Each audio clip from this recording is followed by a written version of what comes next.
এই মানুষগুলো একটি বনের মধ্যে হারিয়ে যায়। আর এরপরে তারা যখন বিশ্রাম নিচ্ছিল ঠিক তখনই তারা অনেক বড় একটি পোকা দেখতে পায়। আর ওই পোকাটিকে দেখে তারা একটু ঘাবড়িয়ে গিয়েছিল।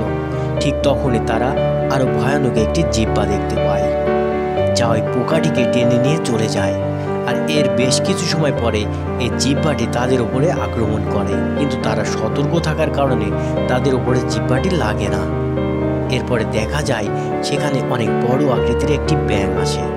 আর এটা দেখে তারা তো ভয় পেয়ে পালাতে থাকে।